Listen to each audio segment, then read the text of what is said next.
Ladies and gentlemen, welcome back to the workshop. It is fantastic to have you here as ever because we are working on a KRIS dagger, which is extremely complicated to grind, but it is oh so enjoyable, just as being in the workshop is oh so enjoyable, which is why I'm thrilled that Dollar Shave Club is sponsoring today's video, because with Dollar Shave Club and the absolutely fantastic subscription razor blade service, you get to spend all your time in the workshop making stuff and a lot less time wasting money on expensive razor blades at the grocery store, deciding what it is you need. Don't worry, Dollar Shave Club has got you sorted. I'm thrilled they're sponsoring today's video because they're going to be giving you guys their Poop Shower Shave Starter Set for just $5 if you go to the link in the description below, www.dollarshaveclub/forge. Thank you, Dollar Shave Club, for sponsoring this video and making it easy for us to spend all the time in the workshop. Thank you guys for being here. It's time to go into the grinding room. This is a 36 grit, rough. The edge is still thick. Time to go to 60, bring that edge down. So we're suiting up, putting on our PPE, and going into the grinding room.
Okay, time to take a little break.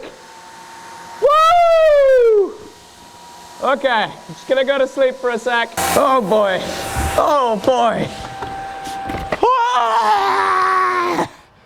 Oh my goodness. Oh golly gee whiz. Oh golly gee whiz. Well, I can safely say I'm a convert to having the grinder up there. Higher up. Right, ladies and gentlemen, welcome to Anvil Time with Alec Steele. Roll it. Welcome to Anvil Time with Alec Steele. Right, so Anvil Time is a new segment where I'm really exhausted because grinding this blade is super duper difficult, and the concentration you got to put in is unbelievable. I'm so thrilled that I can now, just for this little interlude, look at things further away than right here, and it is difficult. Like the concentration. I need a break. First thing I'm going to do is I'm going to check my Instagram. Follow me at Alec Steele. Okay, check my Instagram. The next thing that I'm going to do is I'm going to complain a little bit more about how tiring grinding this blade is. It is super difficult. But this is the most difficult blade I have ever ground, and it is, wow, it is tough. And it is tough doing it right. I now have half the blade at 120 grit.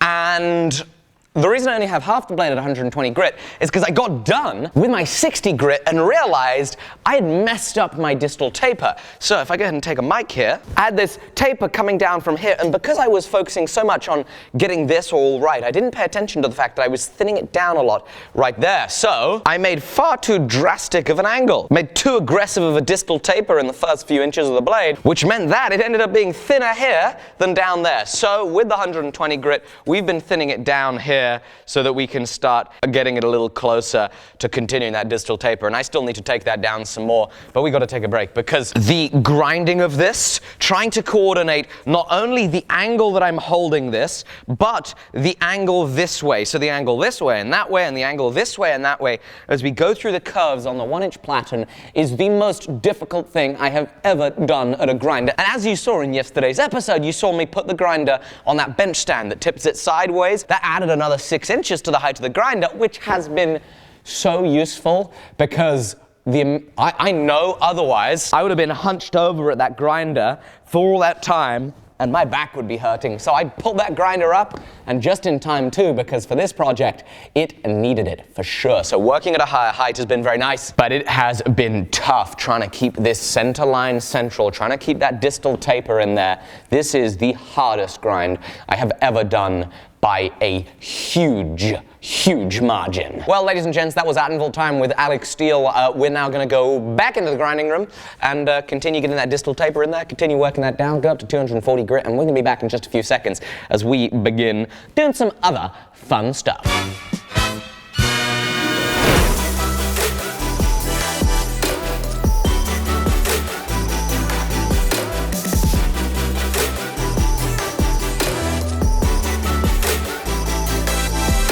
Right, there goes the 120. We put a lot of effort into that. I'm pretty happy with it. This is a 240 grit belt. I am gonna split this belt. But first, let's go to past Alec and see what I have to say about getting this ready to draw back the temper here. We did have to flatten this off and work that radius, so back to past Alec.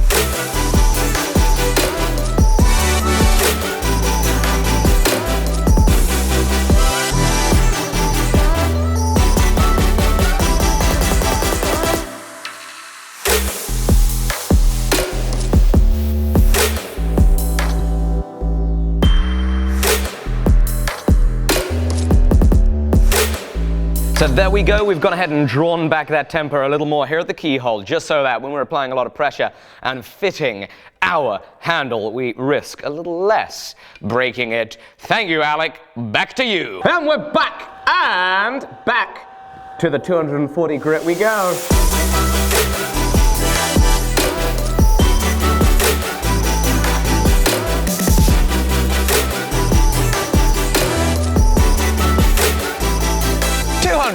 Grit, here we are. We have a light and agile blade. It is flexible. Those tempering cycles that we helped use to straighten it as well as give it the toughness mean that now that it's light, this thing is whippy, which is cool, which is very, very cool. It's almost like it's like a feather. Okie dokie. So now you'll see my plunge lines are ugly. Very ugly. Fortunately, I saw a Nick Wheeler YouTube video that explained very well how he gets his plunge lines looking neat, which I want to take that inspiration and try this. And I used that kind of idea to help us get the radius into our integral guard. We're also going to be using that idea for its actual intended purpose, which is the plunge lines. But before I get into that, and this should have gone at Anvil Time with Alec Steele. But you'll notice when I'm in the grinding room, more and more, I have started putting on a jacket. This happens to be a welding jacket, or I'll put on like a sweatshirt that I'm happy to get dirty. And I like to put something on that I'm not going to be using in the rest of the day of the workshop, because then I'm making sure that all the dust and the fine particles from the abrasives in there don't end up on my normal clothes, which then as I move around, the fine dust comes up and you breathe it in and you're doing damage because you're getting the fine dust particles inside yourself. You know, it's things like this that I never really thought about too much when it was that I got started. Another thing, the spacesuit that I use, there's an Amazon affiliate link down below. If ever you want to get one, you know, use that link. Great way to send a few coins my way without any expense to you. The first day that I got this, and I ground in the grinding room, and I looked at on the top here, on the helmet, and all of a sudden I see a film of dust, and I go, my goodness, without even realizing it, unbeknownst to me, this whole time that I've been grinding without anything covering my head, it's getting dust into your hair, which then you're going to end up inhaling through the day. So, you know, covering up, it's a good thing. And I can understand why people wear full overalls when they're doing really dusty stuff, because surely it's not particularly healthy otherwise. Okay, that is the end of Anvil Time with Alec Steele while standing nowhere near an anvil. So starting off here, my initial aim was to have these plunge lines be at an angle, but the way it has gone so far, this has really kind of, I think it's shown me that at an angle wouldn't look too good, and so yes, this point's going to get ground out, don't worry. What I think I'm going to do is take this file guide and in fact hold it level with this little ricasso area there. Probably going to zip back on the grinder real fast, take down the bulk of the material, and then I'm going to come back in here and we are going to lay some 80 grit pressure sensitive adhesive sandpaper over this block here where we have a radius, and we are going to be, with the file guide as a help, thank you Nick Wheeler for the good YouTube video, going to be sanding those plunge lines into a nice and even and consistent and hopefully central and square transition.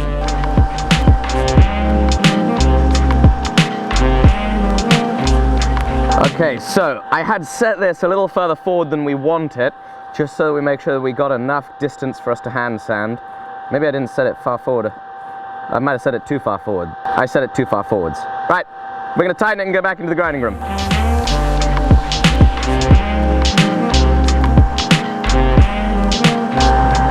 Okie dokie. There we go, that's much better. Look at that. Right, to the hand sanding jig. Okay, so we're gonna move this.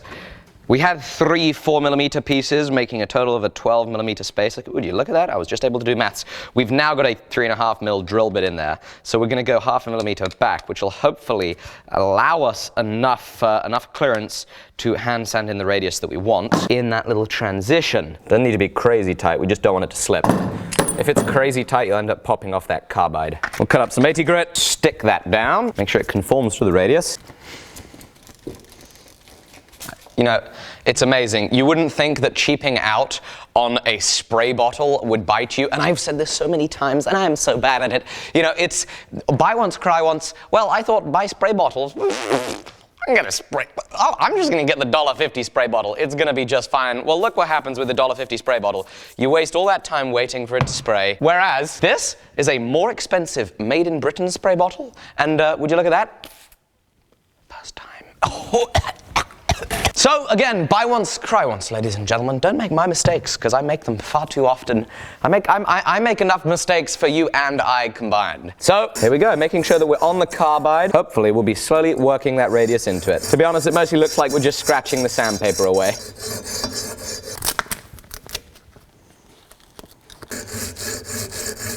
That just cuts through the sandpaper like so quickly. I wonder if it might be worth trying to run a file in there real fast first.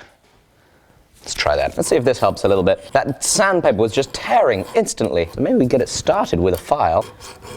Goodness gracious, it's just skating the file. Chainsaw files are notoriously really rather good at hard material. Right, I think that's the bulk of it. Now I think we should be able to go to the sandpaper without ripping it too much. Little tuning forks. Ow. I'm gonna be bold. We're gonna go straight to the 120. So I'm not going to use any soapy water on this one because I anticipate that we're going to break the sandpaper on the corner, and we should be able to lift that off, reposition it, and do it again. But with the soapy water, it didn't allow us to have any sort of adhesion on the next time we place it. So maybe this will be better. See, warm through the sandpaper. Let's see. Ah, look at that. That'll work. It still would appear, however, we wear through the sandpaper in about a stroke.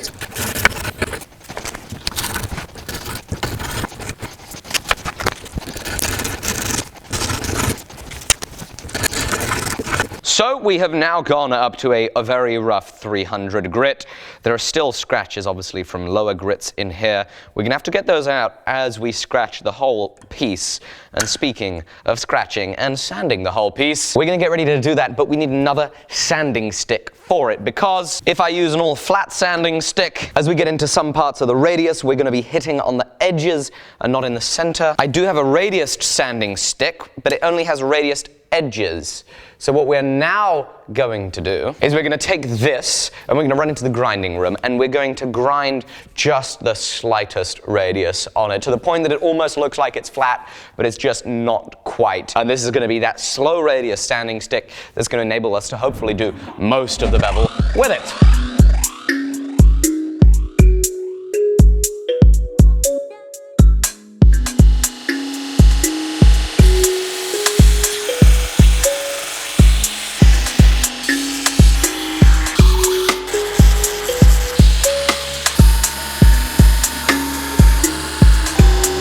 Right, time for the proof of concept, right where it curves the oh yeah, that's about right. It's just a tiny, tiny radius. This is going to mean that we get more sandpaper in contact with it, which will hopefully help. Naturally, unlike a normal blade where you take a flat piece and work across it to hopefully flatten the blade, I don't think we can flatten something that's curved. Anyway, we need ourselves a little bit of a sanding support. We'll take this 2x4. Now we're going to put it in the mill and we're going to square up the end. It's a joke, we're not.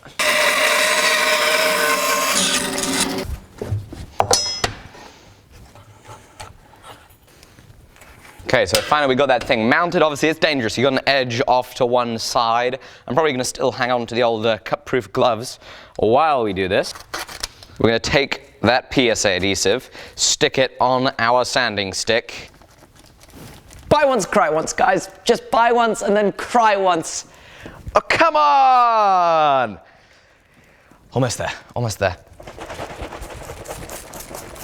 Ah! So, we start hand sanding with the 80 grit. We're gonna work all the way up to 400 grits. Hopefully this works. Let's do a little bit of sanding, and I'm gonna see you in just a little while.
We have a lot of hand sanding to do. Not only is this the most difficult thing that I've ever ground, it's the most difficult thing I've ever hand sanded. I'm working hard, trying my best to make sure that we do it right.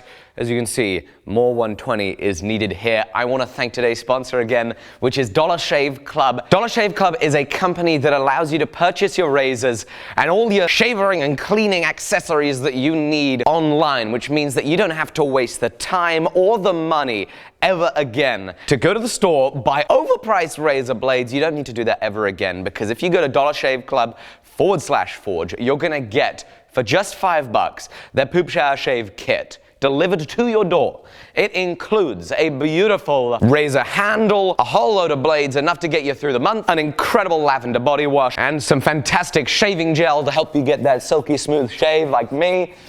Not that there's anything else that helps that. As well as some one-wipe Charlies, which are great for wiping down your milling machine or something like that. Yeah, that's absolutely what it's for. But anyway, $5, that's all you need to invest to discover just how fantastic Dollar Shave Club is, and to completely throw away the notion that you've got to go to the supermarket and buy razors. You never have to do it again. Sign up, DollarShaveClub/Forge. They're a fantastic supporter of the show. So thank you, Dollar Shave Club, for sponsoring it. Thank you guys for going and getting your Poop Shower Shave Kit and making sure that you stay smelling good, making sure that you stay clean shaven if that's whatever it is that you want to do, and making sure that you spend more time in your workshop making stuff, because this is where we belong. This is where we belong, and this is a whole lot funner than shopping for razors. Thank you, Dollar Shave Club. Don't forget, guys, head down there. Thank you guys for watching. Make sure to subscribe, and I'm going to be seeing you tomorrow. And we got a lot of work to do. Thank goodness we don't have to go shopping for razor blades.